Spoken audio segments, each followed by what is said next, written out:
Please welcome Hala Hanna, Executive Director, MIT Solve.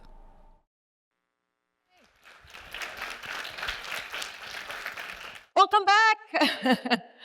So I heard you spent the last couple of hours envisioning a future that should exist, that we're going to make happen. I want to read a few things that I heard.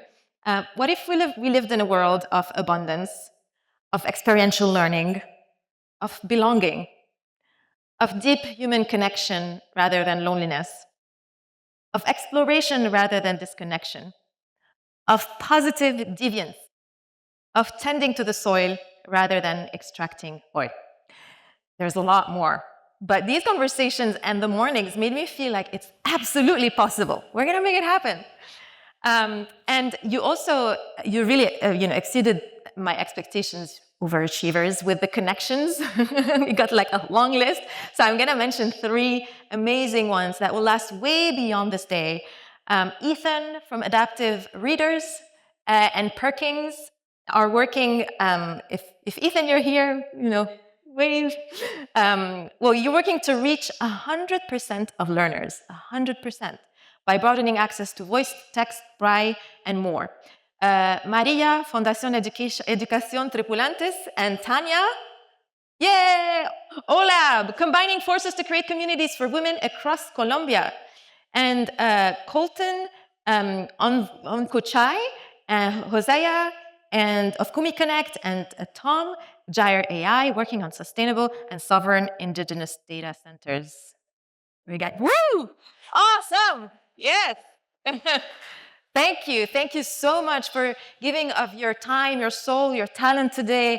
And speaking of giving, I have one more prize. Yeah.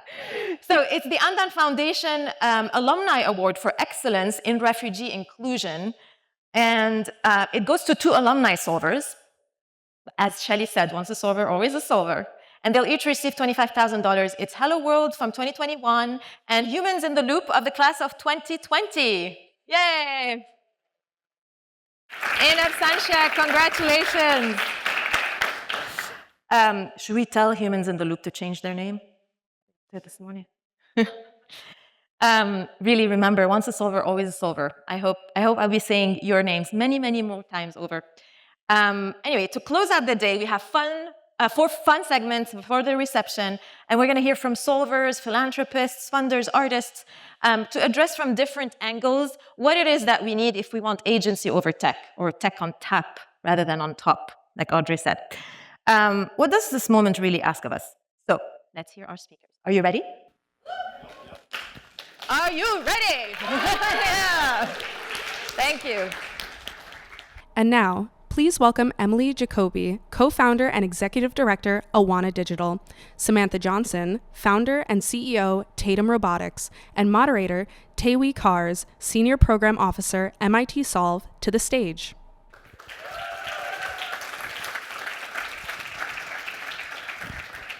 Hello, welcome back, everyone. It's truly my pleasure to get to share the stage with Emily and Samantha, 2 people whose work and just human beings that I admire so deeply. And as former solvers, you know just how quick these talks go, so I think we should go ahead and just dive right in. So the physical world is really key to both of your solutions, but in very different ways. Emily, Awana builds software to help communities document, monitor, and protect their land. Why is that protection important, and what makes it so fragile today? Thank you. In a digital space, thank you for bringing in the physical world. I think it's especially now so easy that we get wrapped in the world of ideas and forget to be in our bodies, to be in the elements. And yeah, that is very much what drives our work. We started doing work co-developing, co-designing software with indigenous partners in the Amazon because of those threats they were facing. So we were invited by the Warani people to come and help them map their territory because they knew that new oil drilling might be announced soon by the Ecuadorian government. And they told us, we want to create a map of things that don't have a price, because we want to show how rich and abundant our territory is and the whole community that we're just a part of as human beings, part of the larger ecosystem, and we need to protect our territory for future generations and for the whole planet. And so that's one of the examples of where the community was able to use the tool to map their land and then use it in a legal case to prevent oil drilling on 500,000 hectares of their rainforest.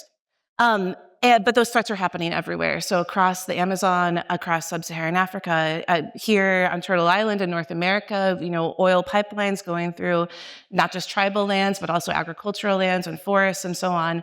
And so I think the reason that the work is so important is because the Mother Earth that protects all of us, that gives us everything, is under threat. And so communities are on the front lines of trying to fight those battles. Yeah, and that urgency is there for them every day, and the work you're doing is helping to highlight that and bring that out to all of us who aren't seeing it on a day-to-day basis. Thank you. Samantha, totally different, but still connected threads. You build robotic hands to help the deafblind community communicate with the world and with each other. What does that language look like? And what makes it so challenging to build devices for? Yeah, it's so exciting to be on the stage with Emily because, as you mentioned, we're so different but have so many similar challenges to so many exciting impact areas. But deafblind people communicate through tactile sign language, where they hold on to the hand of the person that they're signing with in order to feel those signs. And that sign language is a whole identity. It's a culture, and you maybe have heard of the deaf culture behind sign language, and the deafblind community identifies with that as well. And making sure that we can preserve that culture and that identity in the technology we're developing was our priority.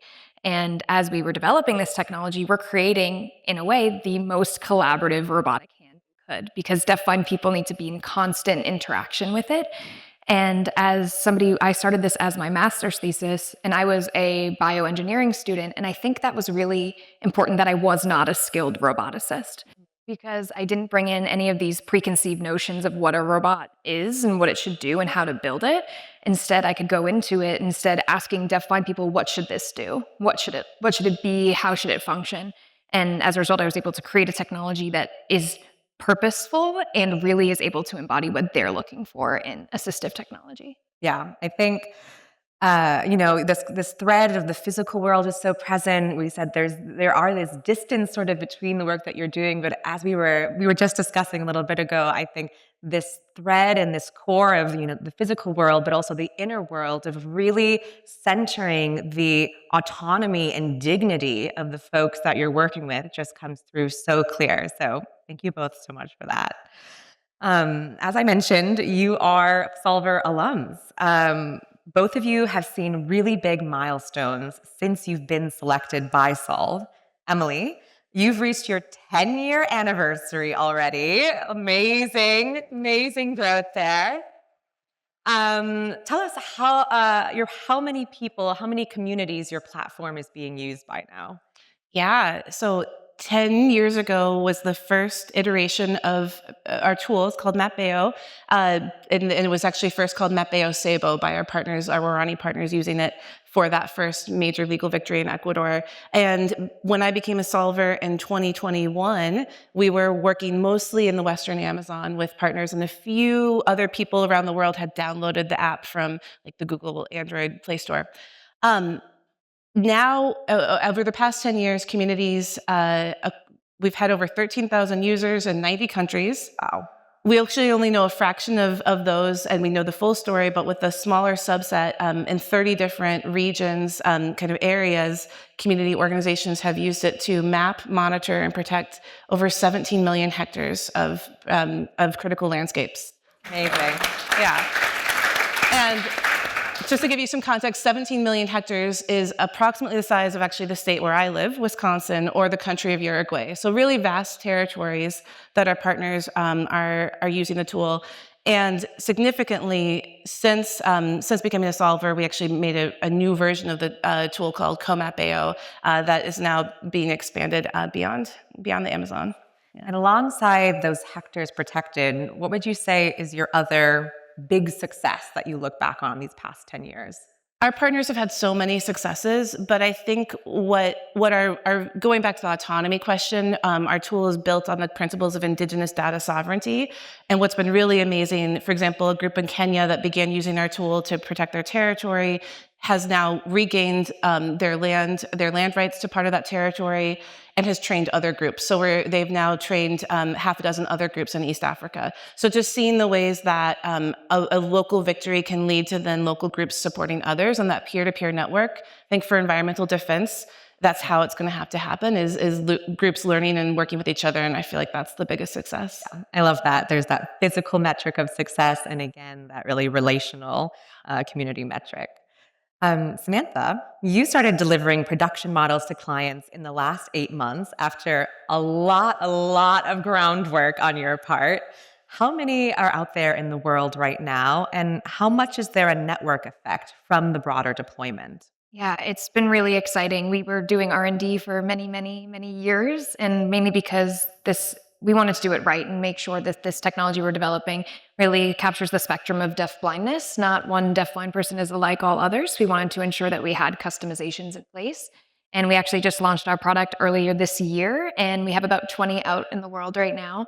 And it's been really exciting with these early units to see the response. Deafblind people calling friends they haven't talked to in 30 years, and deafblind people, I've heard the response of deafblind people, quote, feeling smart for the first time in a long time. Because a lot of deafblind people are asked to learn Braille, not their native language, or they're sat in a room without contact, and now they're able to interact with the world in a way that is natural to them. And it's been exciting to see partnerships growing. We were lucky enough to win the Citizens Workforce Innovation Prize through MIT Solve. And we now have partnerships with a lot of workforce commissions that are actually using these robots to help prepare deafblind folks for employment and just allowing them to, again, just have greater control over the life that they're leading. Yeah, I mean, it's one thing to hear the number of the models deployed, but it's another to hear about what that means. Right. Each one of the people behind the products that are being delivered, right? Yeah. It's a whole universe opened up and a whole new realm of their own personality. Absolutely. And the fun thing, we can have their personality come through the technology as well. And that was what we really tried to do. So these deafblind people, they all name their robots, and they all put accessories on them. So it's really fun to see. So cool. This is a question for both of you. We'd love to know, how did being selected by Solve shift or enable elements of your solution's success, right? Yeah, I think it was a really pivotal moment for us. And I'm having flashbacks because I was here in 2022 after being named a Solver in 2021. And for us, we had a lot of on-the-ground traction in the Western Amazon and really trusted networks of indigenous partners. But funders would ask us all sorts of questions like, well, how does your technology work? And why aren't you using a blockchain? That was what was in vogue. Yes, we all remember the blockchain era. And we tried to get into the technical explanation, but most of the people asking, why aren't you using a blockchain, didn't know what a blockchain was. So they were just, and I think for us, the network was amazing, the mentorship was amazing, but really the validation of the technical aspects of our tool, because it's a peer-to-peer decentralized database that's technically something a lot of funders didn't understand. I really do look back on it being a turning point for us of starting to get recognition by larger funders, and just the vetting that our technical components were strong was really powerful. Yeah. Yeah.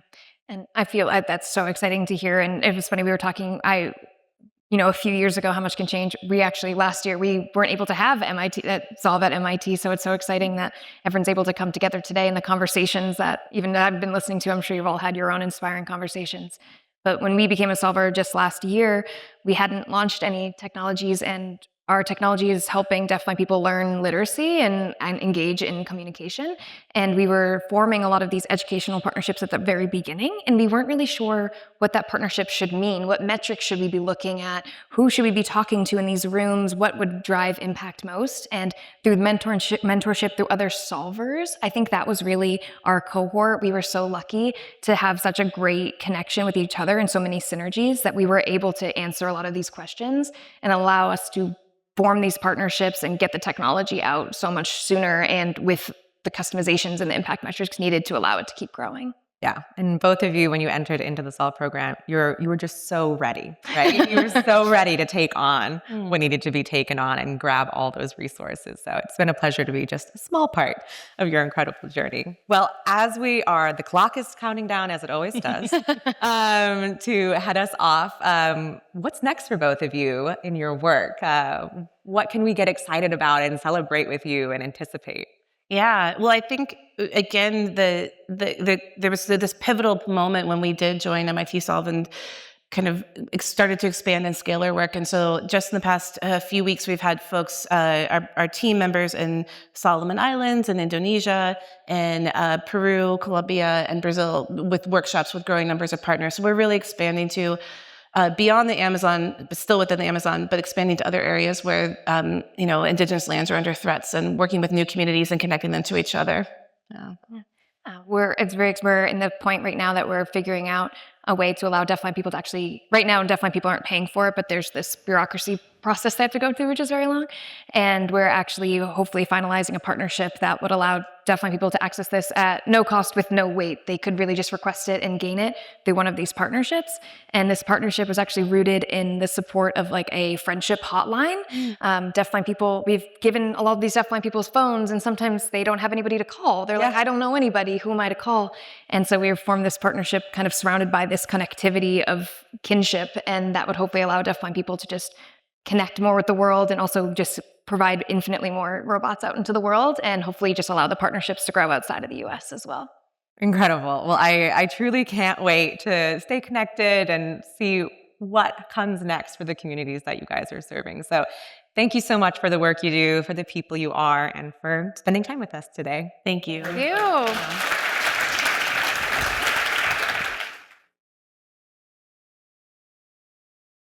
Please welcome Erin Shakespeare, Head of Philanthropy and Engagement, Macquarie Group.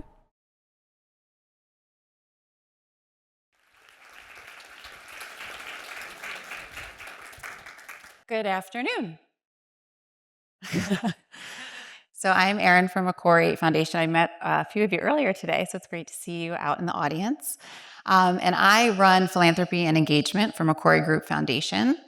And we are the support for Macquarie Group, the company. And our mission is really to support our people, our businesses, and our communities to build a better future. And so we were so excited to partner with MIT Solve for the second time this year to run a global prize focused on community resilience.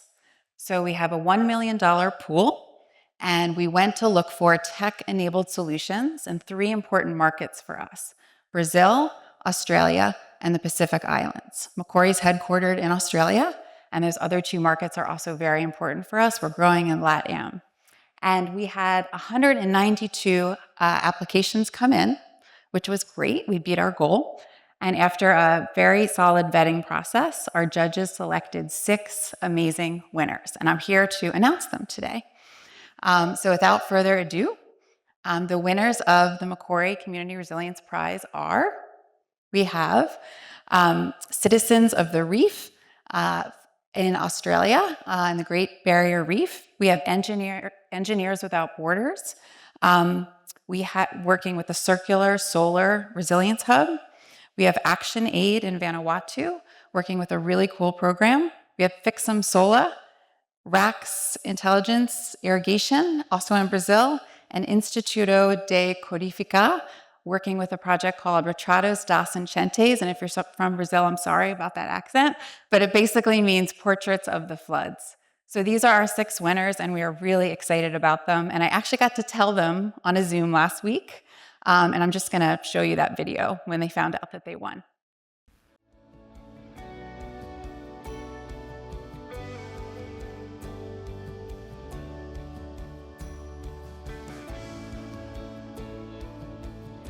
But I also wanted to let you know today that after this extensive review, you are the winners of this prize. So there are no more questions tonight. We just wanted to bring you all together and congratulate you and tell you that you won. So well done, everybody. What a twist. Congratulations, everyone. That they are now the recipient of the Macquarie Community Resilience Prize and have won $200,000 US.